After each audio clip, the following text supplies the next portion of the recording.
Oh, us talking and whatnot. Yeah. Whee. So in case something fails, hey, we've got backup. Yeah. Oh, we're streaming there, but we're still not streaming very fast. Why not? Give her more power, Captain. I got nothing else to give. Oh, there it goes. Come on, Scotty. No, still not going up. Do we have hey, there it is. There it is. What? All right, we're good. We're Oh, good. it finally switched. Yeah. It saw the switch. It did. That's much better. All right. Well, hello everybody. Well, when you gave him power, I mean, you have to do Kurt, and I'll do Scott. Hey. I may not got the ginger for it, but you got the French. Well, I got the French. Ooh, there we are. See, like the old Captain. Us talking and whatnot. Woohoo! Well, all right. So we're a little late. Sorry. Yeah, I am terribly sorry. I'm pretty sorry, actually. Hey, will you twist the camera back over towards me a little bit? I got the framing wrong. I framed it in wrong. Yeah, ooh, there we go. If you'll notice, we're both wearing hats. I don't know if it's a holiday, but... I like hats. Happy Hatter Day? Eh? Oh, shit. What are you going to do? What are you going to do? Nothing. I mean, you know, apparently. What are you going to do? But I always have a hat. It's my signature. Well, I don't know if it's your signature, but you're definitely always wearing one. Yep. It's probably why I'll probably have a bald spot when I'm 40. Oh, okay, man. It runs in the family, apparently. Yeah. Hello, everybody. Welcome once again. Due to fourth wall breaking, hypocritical reasons, this mook.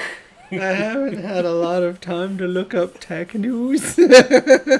I did my homework for a second. I got automotive news later. Yeah, you got some automotive news. Well, but, it's not. It's kind of news. It's just like ooh.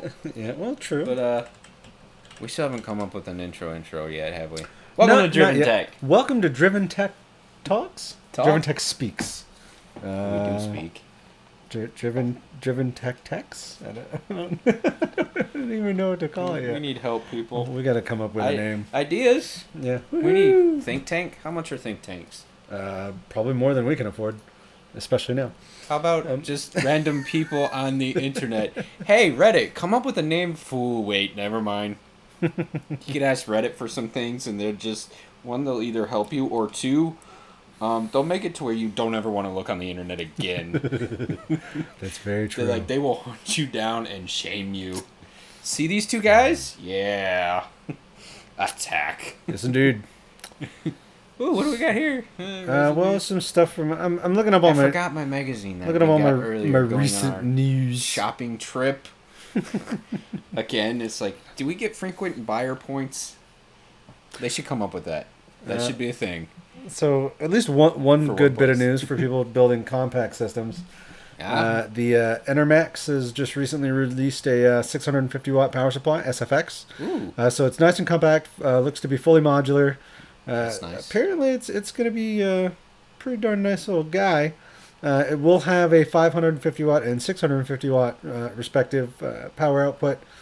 So, I mean, hey, you know, why not? An SFX power supply. It's probably not going to be like the most budget friendly, but for your super small builds, like your home theater PCs and your like super compact traveling, like go anywhere, do anything computers. Are we talking 100 at least? Oh, God, at the bare minimum.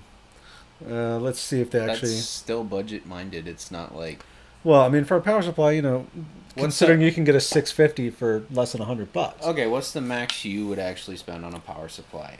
Depends on the purpose. Okay, well, for most of the stuff we end up doing... Like for my editing, probably 140, 150 bucks. Okay. I mean, max. I mean, the average power user, regardless of theater, gaming, or whatnot. No, you just want to make sure you have enough power for everything, right? Well, yeah, but there's different applications for it. So if you need, like if you have 3 graphics cards, yeah, you're probably going to need like an 850 or 1,000 watt, depending on what you're running. If you only have one and you're like if you're doing like a home theater PC or multimedia, go multimedia. Yeah, so if you're doing like uses for everything. Okay, so if you're saying like a multimedia computer, like a home theater PC, right? I mean that's gonna be more than enough because typically for that I wouldn't recommend anything over like a 550. Okay. But still, like I said, for other people, like, they are including a lot of cable management stuff with it, and you know I guess I could go ahead and show this. Yeah. Whoop, whoop. Because otherwise we keep staring at a screen instead of the camera. Yeah, well, you know, We're things working happen. on that. So yeah, it looks like it's gonna have all the accessories you need. You know, it's gonna have a little wireless speaker apparently included with it for whatever reason. You want to talk to It will have an SFX to ATX adapter so that you can install the power supply in an ATX case, which is actually really nice. And it's flat style cables, which should make for some pretty neat cable management. It's gonna pretty much give you everything you need. It's got 2 PCIe cables, the one 4x4 for your CPU, one 24-pin ATX. Then it's going to have 6 SATAs, 6 SATA power cables, or at least power nodules, you know, so probably 2 cables with 3 each on it. Right. And then probably a single cable with a Molex, yeah, as you can see right there. Power all your So it's going to be pretty nice. They don't mention pricing, but my guess is with the compact nature of this and the fact that it's 80 plus gold rated, you're probably going to be seeing between 100 to 150, like, easily. You know, probably not much more, but hey, you know, they can pretty much do whatever they want to, right? Right. So we had some other stuff recently. Of course, you know, the AMD EPYC release, AMD Ryzen Pro has been released, which sounds pretty darn good because that's going to be for your business and professional desktop users. So far, we're looking at Ryzen 3 Pro, Ryzen 5 Pro, and Ryzen 7 Pro, which is actually really nice because that means we should be getting close to the release of the Ryzen 3. So for their flagship one for that, the Ryzen 7 Pro 1700X, it's going to be, show you here, it's going to be an 8-core 16-thread, 3.5 gigahertz base with a 3.7 gigahertz boost clock, 4 megabytes of L2 cache, 16 megabytes of L3 cache, and only still a 95 watt TDP. And then everything under that's still going to have a 65 watt TDP. Your Ryzen 5s and 7s are going to have the 60 megabyte L3. Slightly less of a cache on the 5 Pro 1600, 3 megabytes, and then 2 megabytes everything below that. It looks like everything here is, aside from the Ryzen 3 Pro 1200, it's going to have a 3.6, 3.7 gigahertz boost clock, which is actually pretty darn nice. So that's going to make these some pretty decent workhorses. So these are for like your big edit machines at big companies and whatnot for studio use. Kind of. Well, you wouldn't buy but these are going to be for like house, right? Workstations. Okay. So like workstation computers. So for businesses that want decent. So like if you have like an editing suite in your building, right. then you know these are going to be decent for that. Right. That's what I was saying. Like not necessarily for home consumer. Right. Right. These they'll cut a deal because they'll order like what 8-10 computers with this. Yeah, there. Most likely. And these are going to have enhanced security. They're going to be available for 24 months, longer warranty. And so basically what this sounds like to me is that these are binned processors, so they're taking the best of the best out of the Ryzen 3, 5, and 7 under the 1800X, because the 1800X is probably a bin chip as well. And they're just going to be labeling it as the Pro, and, you know, probably selling them for a little bit of a premium, maybe? I didn't get it, again, because of my lack of preparation, because... Oh, you know what? I forgot my hard hat. Yeah, you forgot your hard hat. We'll get into that here in a minute. Oh, man. Oh, wait, I got it in the car. I'm so ashamed of myself. Run back. I could pause real quick. I go get it and be like, here you go, buddy. I think we're good, actually. It's got a nice Porsche sticker on it. I think we're doing all right without that.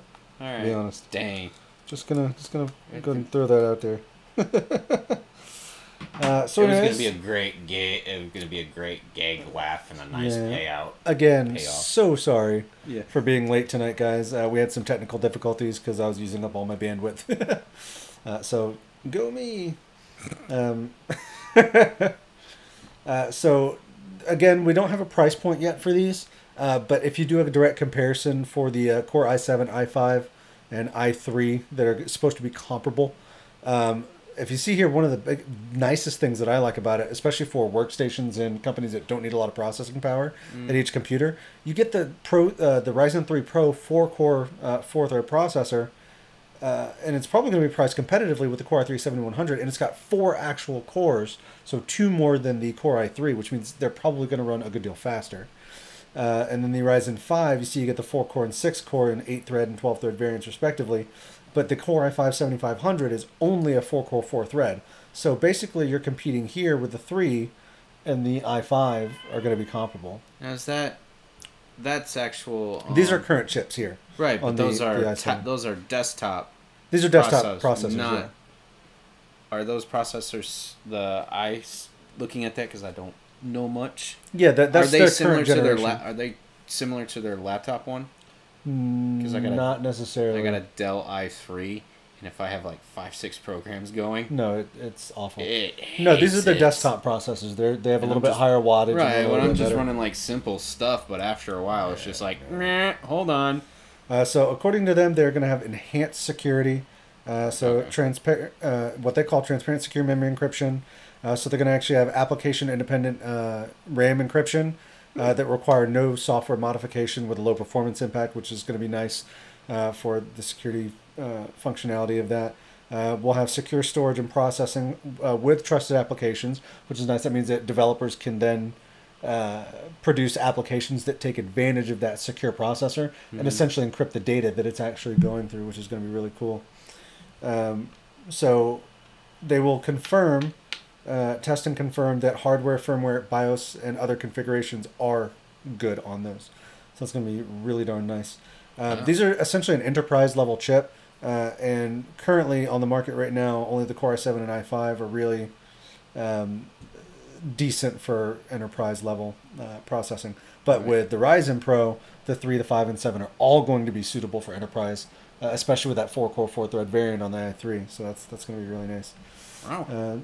They've got a lot more details about this, about the encrypted data part of that.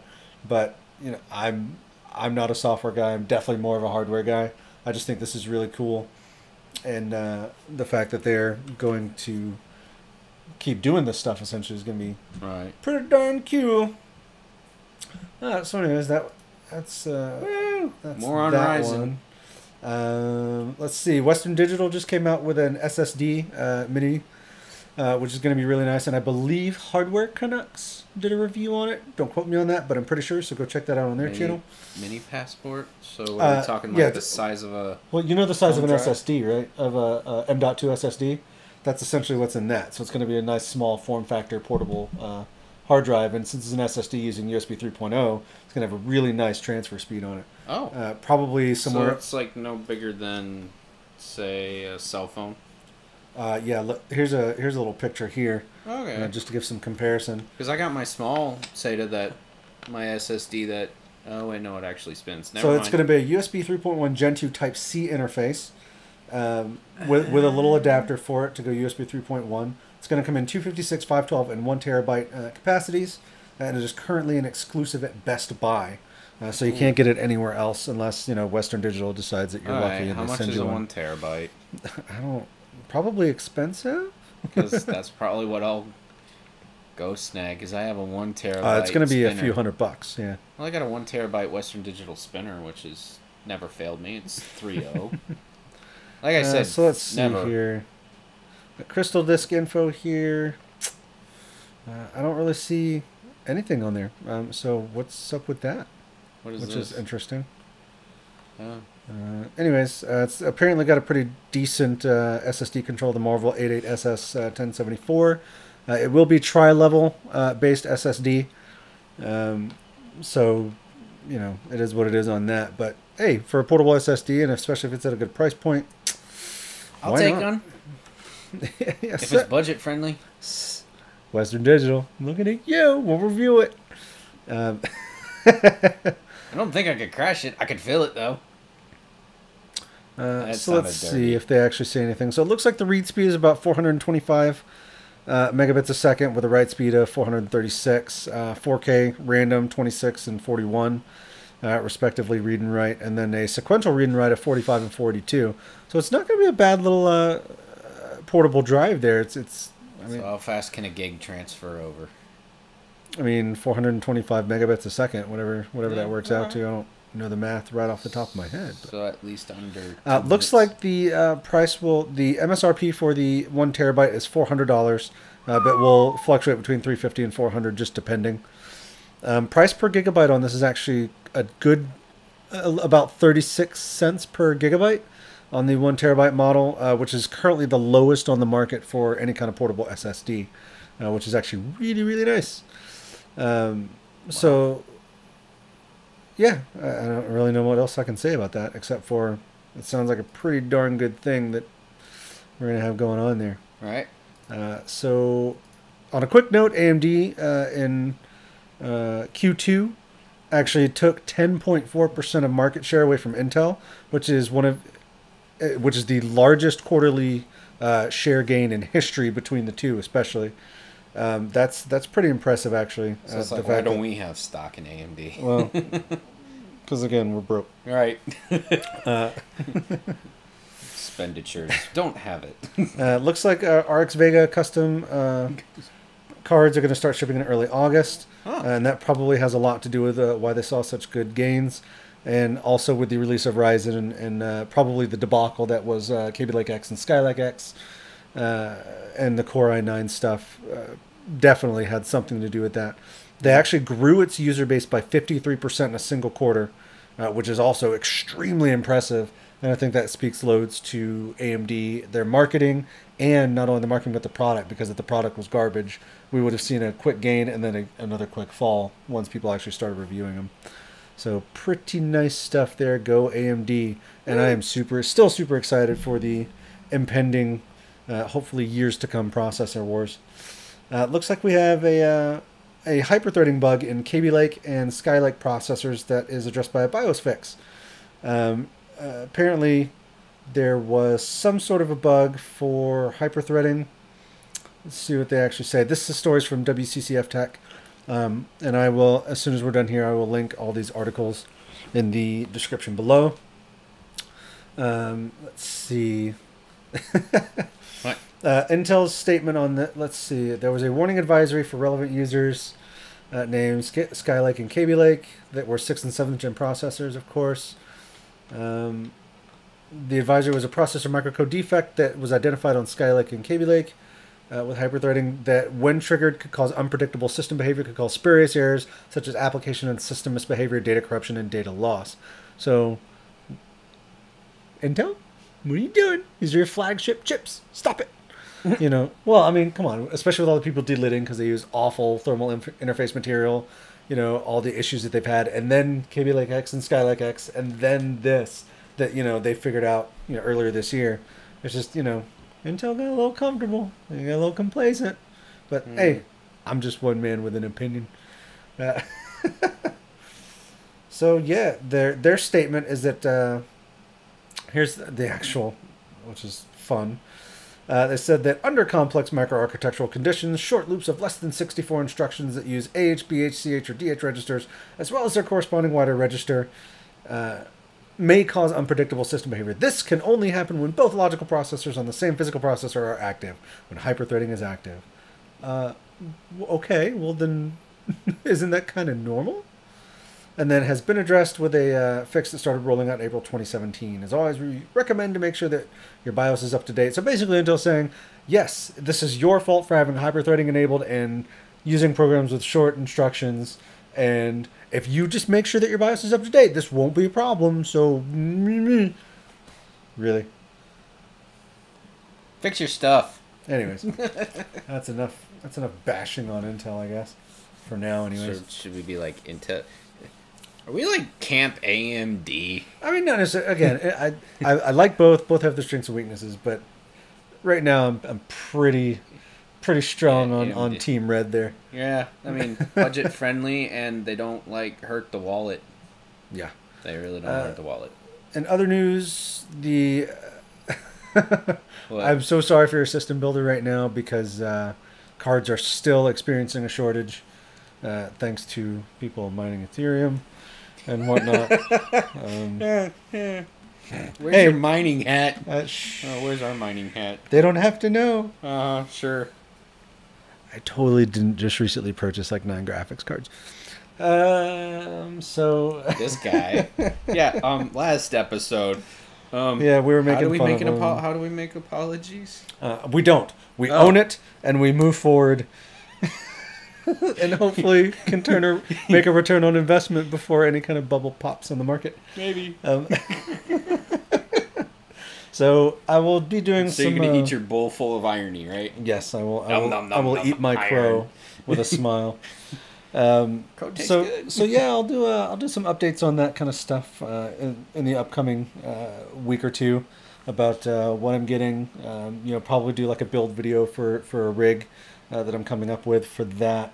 Looks like we've got a bunch of old towers here, so we may be doing some refurb videos, like some refurb and refresh videos, kind of like I did with my parents' old computer. Do you want to pan it over and just see the pile of stuff? No, they can wait for that. We'll save that for the actual video. Come on, people like a little mystery, you know. So there's really, that. It's the internet. Shh. Keep them guessing. They will hack, find, and it's if you don't see this, did you see this? We know everything. Oh boy. I guess so basically, I'm sorry if anybody, if I was especially disparate on alt currency, cryptocurrencies, crypto, whatever you want to call it, altcoin miners. I was like, you guys gotta stop that. And then cards. I did some research on it and found that it can actually be profitable. And I was like, well, I'm gonna try and get into this. But to my credit, I got refurbished cards.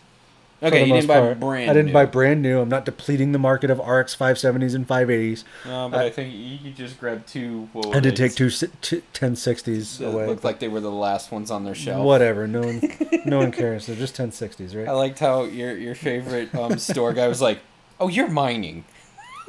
Just flat out called you out. He was. Oh, it was glorious. He was definitely. It was all in good humor. He was a little salty, though. Yeah, but it was all in good humor. He was like he was jelly, like he couldn't do it. It's like, dude, you work for the place. Save your money. I bet you get an employee discount. Oh, I bet he gets a crazy employee discount. But he's got to probably wait till later in the day, whatever, or at the end of store hours to buy anything. So he's sitting there. You got that one guy that's sitting there like, oh, don't buy this, don't. He constantly walks by to see if somebody's like, did you buy it?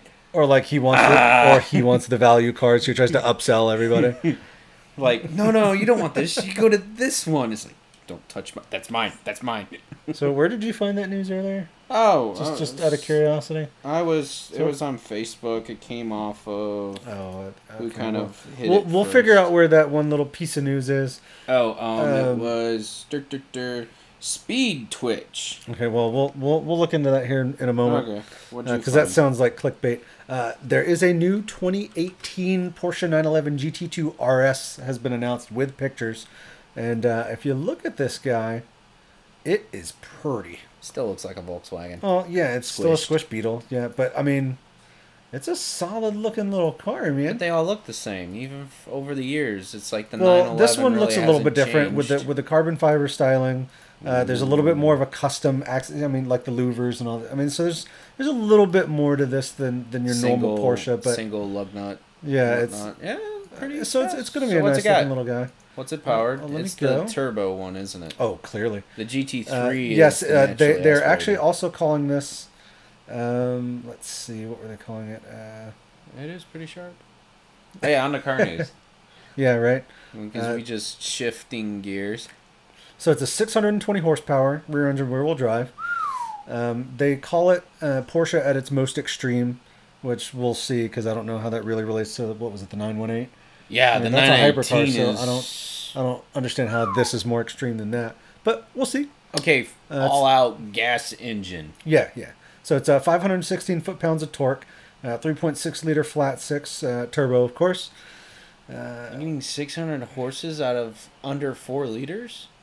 Wow. Slap a couple turbos on anything. And... I don't know, but still for a daily driven car. Well, I mean, look at the thing. Like actually, somebody, they're not going to daily drive that. That's going to be a definite weekend warrior car. Yeah, most definitely, especially with the wing like that and everything. But you know what I mean, for a go to the dealership and buy it. Now, apparently in 2018, they're actually talking about giving it 700 horsepower and 553 foot-pounds of torque. So why do they gotta wait till then? You can just take it to a tuner. They're probably so that they don't experience another Volkswagen incident and make it emissions compliant. They're probably waiting to release those are diesels. Still, they're gonna make sure they don't do that again. Wait, who's running them now? They're still Volkswagen. Is it? Or I thought Audi was the. Who do you think is owned by Audi? That's what it was. Button. Was it the LV, right? Yeah. It's all Volkswagen Audi. Right, but I thought Audi was the head I don't company. I didn't know if it switched hands again. I'm a BMW guy. I don't care Oh, about it. I it's mean, still Audis are German. nice. Don't get me wrong. Still German. That's true, but still a completely different subset. Sure. I mean, they're all German, so they're Das Auto. Well, all Thoroughly Volkswagens are. engineered. Yeah, over-engineered sometimes. Actually, Over-engineered to the point where they... all of them are. So still has the frunk. Frunk. Yeah, the front trunk. Well, yeah. It's got RS, in the back. GT3 RS style fenders. Okay. Looks like we are... Look at that interior, actually. That's kind of nice. I'm not going to lie. Oh, no. Come on, give me the interior. I need the interior. Give me more. Yes, there we are. Is it still paddle shift? Look at that little fat. Yep, Oh. still paddle shift. So no manual gearbox. That's a snazzy interior. And look at that. Oh, Nice scaffolding. big old roll cage. Yeah, scaffolding. You can paint on it. But it looks like it's gonna be nicely badged. It's gonna have look, hey, I bet that watch is an extra. I bet it's $1,000. I bet it's a Porsche watch. $1,000. I would bet money on it. Like $900 watch. Oh yeah, for an extra $900. See in the options list, personal watch. So wait, what is this what crap about a Chevy Cruze? I didn't want to. Oh, it's just the main page there. Whew. I was like, holy crap. What's the name of that other car magazine that I always forget? We got Car and Drive, Road and Track. That's what Road it was. and Track, another good trusted magazine. Everybody's still up on the Demon. Yep, where the tires being too wide for the assembly line. Right? Isn't that funny? And you know what the funny thing is? The Vipers come with like 345 tires, 345 millimeter wide tires. So I don't know why that. Oh, but it was on a much smaller hand-built assembly line. So it looks like we got a 2018 Camaro ZL1 LE has been announced. Well, whatever. Let's see what's going on about it. Chevy and there's it's got the Z06 derived LT4 supercharged 6.2 liter V8 for 650 horsepower and torque. Genuine carbon fiber wing, which is actually the first time GM has ever put that on a car. So that's kind of interesting. Okay. You still can't see out the rear window. Well, I don't know. I haven't seen the rear window, but probably not. I've sat in one. I've sat in a 6th gen. You still can't see out the back. So it's like blind. It has been the body has been designed. Well, the wing at least was in a Formula One wind tunnel that turns into an equivalent 300 pounds of downforce at 150 miles an hour. Ooh. Takes in 106 cubic feet more air per minute than the regular ZR1. Has splitter dive planes. Looks like they've got Goodyear's on it. Eagle F1 Supercar 3R tires. 305/30 ZR19s and 325/30 ZR19s in the rear, which is the widest tire to be on a Camaro ever, at least from the factory. And see, they don't have a problem putting those size tires on. Well, GM isn't Dodge. Dodge makes faster cars, and GM can actually fit a tire on the assembly line. Well, they're also making track cars. They're not making drag strip cars. That's true. So it's got, apparently Goodyear says that these tires are good for 1.1 Gs of lateral acceleration. Huh. But if your average Chevy driver can actually do that. Yeah, Car and Driver is actually estimating that they're a little bit better than that. Looks like we've got interior enhanced chassis dampening from Multimatic, which has aluminum-bodied spool valve dampeners, which is going to be pretty darn nice to vary damping for us, depending on the conditions. Looks like we've got a negative camber actually built into this one, so it's definitely made to handle, it sounds like. And the front tires can actually have, from the factory, as much as 3.7 degrees of negative front camber, which is actually pretty darn cool, if you think about it. As long as they don't stance it. Anything stanced is automatically garbage to me anyways. Ooh, it's a nice... picture of the engine bay. That's pretty snazzy. Car porn. If you're a Chevy guy, it's still peeking under the hood is still car porn, sir. I don't know. So it looks like we got some Did shots they of get the rid of the interior gauges here. down at the bottom in the console? Because I thought that was. Well, let's see. Even my dad being. Looks like most of the gauges are up top now. Good, because when the 5th gen came out, they put the oil pressure and they put all these things down near the shifter. Like, why am I going to be looking? No, it looks like down at the shifter is air vents this time. Oh wow! So you can have ice cold actually hands makes while you're sense. Yeah. Well, actually, I'll be honest. Having driven a stick shift with a black-bodied gear shift, and it's leather wrapped as well, on a nice hot summer southeast day, and you get in the car and you grab a hold of that sucker. Oh, buddy. So having an air vent right there that maybe you can cool it off after it's sat in the sun. Gloves. Not such a bad thing. I'm not going to wear driving gloves everywhere I go. Oh, come on.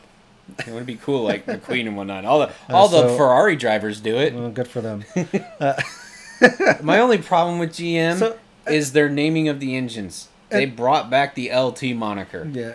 And what's the worst thing that Chevy and ever honestly, made? too, if you look under the hood of this thing... You had one. I'm not super impressed by the way that they designed it. I mean, you look at the Dodge Demon one, and it's a little bit of plain, but it's got kind of like that silver finish. So it's not quite as plain. It kind of jumps out a little bit. It's just it looks a little boring. Granted, 650 horsepower and foot-pound of torque. Right. It's still going to be an exciting car to drive. But you know, if I go to a car show, I want it to kind of look nice. You know. Okay, they call it the LT4. That's still not. But they brought back the LT name. I don't know. Like I said, I love the way it looks. I think it looks very aggressive. Yeah, not 100% sure about that little wide mouth design. It almost looks a little goofy. If it's bringing in air to an intercooler, if it's got a good intercooler and heat exchanger. Yeah, what I'm just saying. That's the only problem with Roots or positive displacement superchargers. The Shelbys suffer from it. First thing you do if you want better horsepower is to go get an aftermarket heat exchanger. And I will say I do like that rear wing. That's actually a nice looking rear wing. It's nice. So there's a shot of the interior. Looks like we're gonna have a nice LCD display here. The gauge cluster, as we saw in the pictures earlier, is gonna have a nice little display there. Almost similar to what I've seen in like the Hellcat with the readout there. I'm hoping they have similar software for that kind of stuff, like a track readout and stuff like that. Definitely a track day car, not it's a weekend car. Yeah, I mean it's definitely a weekend track car. I like the most sports cars now are doing the quad exhaust. Yeah. Or the dual tips. I'm liking it a little bit over the old school single. Yeah, I agree. I would love to try and put duals on the quad tips on my Mustang. Yeah, absolutely. I'd have to find a decent bumper to hold them though. What else to fight? Oh, it might be clickbait, but a bunch of other people. Apparently, somebody was talking too much on an auto show. What were you saying? You said that was the Ford what? The 2019 Shelby GT500 is rumored to have a 7-liter, normally aspirated V8. Ford is planning. All right, so, rumors abound. Here we go. So I see the one there from Speed Twitch, but we got here from Auto Evolution. Same thing. Yep, pipeline for 2019. So 7-liter V8 is rumored to be in the Shelby GT500, which that'll be exciting. Which is actually interesting because if you think about it, the biggest engine available in the F-Series Super Duty is what, a 6.7? Right, but that's a diesel. They're talking. But still, they have more displacement. Right, than they're their talking diesel. about replacing their 6.8 gas V10 that you could get from the modular if you didn't family. Want to, if you didn't have money for the diesel, you could get that. But I'm like, I don't even know how much horsepower that thing makes. Mm-hmm. See, here's Ford trying to make a higher displacement overhead valve. They're not telling you what style of engine it's going to be. Usually when you think 7-liter, it's a push rod. No, I understand that, but what they're saying is that it's going to have more displacement than the current generation big diesels, which is, it's going to be fun. In other words, so that they're also saying it's also rumored to have a 10-speed transmission. Well, so super close ratio. It's going to be ridiculous. Ford's working on a new one. So it's rumored to have that. It's also rumored to have active aero, which is actually really exciting for a pony car like this. Yeah, it's another track day car. Yep. But it'll still be usable on the street as most of them are. But still, the fact that it took Dodge to, I guess, corner the market on it, but they're finally realizing that people like to have these, like, guess what my car can do cars. Right. So that's going to be fun. But still, out of all of them, like... But a 429... That's 7 liters. So they bring back the 429? Sounds like it. It's nostalgic factor right there. Everybody forgets that the last GT500 was a 5.8. Guess what 5.8 liters equals? 351 cubic inches. So thanks to that supercharger, you had a GT500 that equaled the old engine displacement. So it's nice to see some of that coming back. We got a couple little teaser pics here. Yeah, them running around Detroit and whatnot. But what I would actually like to see from this, if they're going with the 429, I'd like to see some sort of special badging with it. Because I mean, that would be that. I'm waiting for the rumor. If they're doing that, there was also a rumor that they were going to bring back the Mach 1 again. Yeah. If they could make an in-between car, but if it's naturally aspirated, imagine what they do. Well, of course, the aftermarket world, they're going to put a supercharger on it. First thing they do is like, hey, can it handle power adders? I'm wondering, they haven't come out specifically to say it. 7 liters. I'd like Ford to go back to a push rod engine. Can you imagine the torque they'd have? Yeah, we'll see. The only downside to going to the push rod is you lose the awesome top end that these new 5 Coyotes have. That top end is nice. 7,200 RPM revving. I mean, or higher. Especially when you've got. Or wait, was it the 5.2? No, Google it real quick for the numbers. The 5.2 flat plane out of the Shelby GT350R. I think its red line is somewhere in 7,800. I forget. I want to say 7,500 is peak horsepower on that. So yeah, it's probably just a little bit above. So imagine if they do a 7 liter in that thing. Yeah, but I don't know. Do they got the engine bay space for that? Because trying to do 7 liters is LS7 or around in that area. Then naturally aspirated. I mean, that's a pretty. It's still to them. That's still a small block because you're getting the power out of the stroke. So actually, the red line on that is 8,000 RPM. Holy smokes! So imagine that if they did that if they actually did the overhead cam for a 7 liter. Wow, it's gonna have some power. Wow. But either way, it's gonna have power. It's either gonna be low end grunt or mid to top range. It's probably knowing the Mustang. It's gonna be mid to top range. They're not. They're not caring about the bottom end. Like but that's because Dodge. People have really started to fall in love with that because your Mustang drivers got tired of being like, well, it's great for the drag strip, but as soon as you get onto like a track situation where you're at higher revs, it's garbage, and it makes sense. That does make a lot of sense. It's a dick. You know what? Half the end with these high power ones becomes a dick measuring contest anyway between Ford and Chevy. Dodge is just like, I ain't in it. If you got the money, go ahead, get the Demon. I'll give you that. You know what it is? It's Ford and Chevy fighting back and forth, and then the Dodge is for the adults going, I just want to be comfortable. By the way, what? Good news for Michigan. Takata, the airbag manufacturer that has filed for bankruptcy because they killed people with their airbags malfunctioning. They not only have... Oh, come on, get out of here, ads. Darn good thing. I wasn't actually broadcasting that at the time, I think. Was I? I don't know. Oh God! Are we still streaming? Oh yeah, we're still streaming. Oh boy! So yeah, they filed for bankruptcy for $1.6 billion. Wow! And apparently are saying that the division will shut down in 2020 after it finishes manufacturing replacement inflators for the airbag recall, which involves 32 car brands and 100 million faulty inflators around the world. They will retain their Tokyo headquarters and employees. Right. Let's see, but they're saying It's claiming that they're going to sell business to a Michigan supplier. Let's see. I get it. They killed people. I get it. It killed people. But if anybody's Key Safety Systems, which is owned by a Chinese electronics supplier, has emerged as the largest bidder. So I forget the whole story, but wasn't the problem these things were going off without being in a crash? Yes. Right. And it was killing people. Well, yeah, because you're not ready for it or in a crash or whatnot. But if you've ever played with an airbag, those things go off like a shotgun. Yes, they do. It don't matter. So, if you're granny driving up on the wheel like that, you should be driving up on the wheel. If you're driving up on the wheel, you should not be. Well, that's our opinion, but some people do. Either way, off the road. Either way, it's a bad idea. Get out of my road. So yeah, apparently they're selling majority of the business to Key Safety Systems for $1.6 billion. So that could be good news for Michigan because it's Michigan and they need to bring more of the automotive sector jobs back from overseas. This is true, but also we've got manufacturing plants down here. We got manufacturing plants all up and down the East Coast. Not so much out in the West, it's more East Coast. Look up another thing. I believe I heard the Carmen Fiskers came back. They're owned by a Chinese company now. Really? So the Fiskers are back on the market. Fisker car. I believe I saw it blip. They were now, unless they didn't. Fisker Automotive back with the new electric car to debut in 2017. Yep, and they're now owned by a Chinese corporation, I believe. Henrik Fisker, not to be confused with the old Fisker. Oh, no, actually, it says that Henrik Fisker is actually back with an electric car company called Fisker Inc. Not to be confused with the old Fisker, which was acquired by Chinese auto parts giant Wanzhang and retooled as Karma Automotive. So yeah, Fisker's coming back with his own company, which is He's gonna try again. pretty cool. Yeah, more You know, power what I to liked him. was it Bob Lutz, one of the Chevy guys. It's like I bought one of those, drop an LS in it. Done.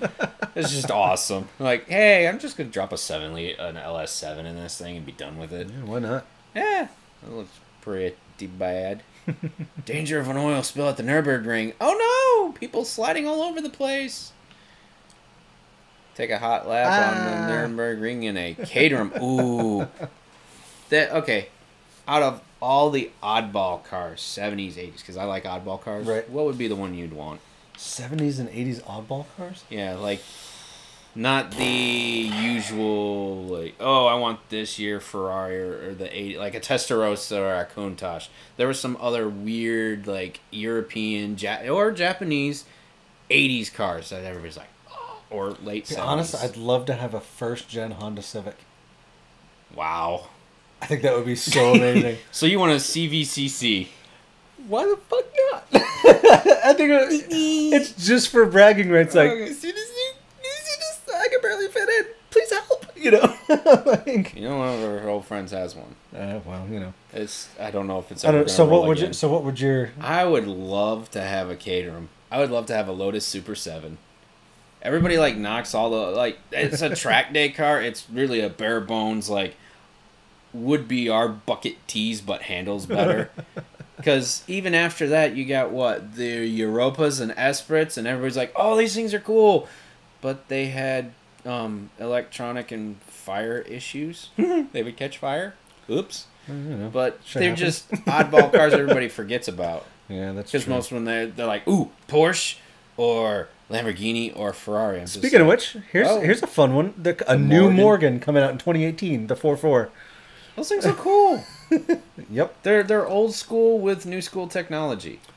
So here we go, just to show you a little picture of it here. Open seater. Nice open seater. Yep. Yeah, kind of So like a it's- true touring car. Like, you know, we're going out for the weekend. We're gonna go drive through, mountains or the whatever. mountains and just enjoy the open air and not give a crap because everyone's gonna be looking at us. Right. So, pretty neat. Yeah. Yeah, it's no Lotus.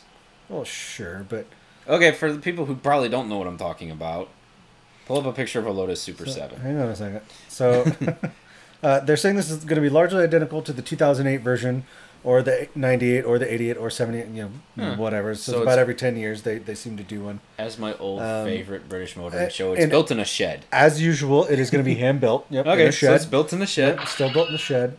What's it going to be powered Was by? first launched in 1936, just for a little history. Right, There was a hiatus in the 50s and also during World War II. right. Money Okay, build so stuff. let's see what we got going on here. That looks like a Ford engine. Engines have changed. Looks like Oh, yeah. It's a Duratec 1.6. I'm missing that. I don't see where you see that actually. Ah, there we go. Yes, modern car uses a Ford Duratec 1.6 liter with 110 horsepower. Actually, that's pretty cool because that's the same engine that's in the Fiesta, which means that parts will be available. Put a turbo on that thing. That'd be fun. Yeah. The Morgan 4.4 ST. Lightweight thing probably weighs what? Just Yeah, barely it's not gonna 2,000 weigh pounds. much, A but little look less at than that. Look at this interior. Oh my God! See, this is what I like about cars like this. You like that the they are British cars? so classy. No, look at this interior. Yeah, keep it classy. I mean, look at that. Like, you cannot how do get they get away with most modern cars with an interior like that. Right. How do they get away without doing the airbag? I don't know. Probably it's a specialty car. But then again, this is probably not going to be sold in the U.S. Safety regulations are probably different over there. Wah, wah. They're like, yeah, go ahead.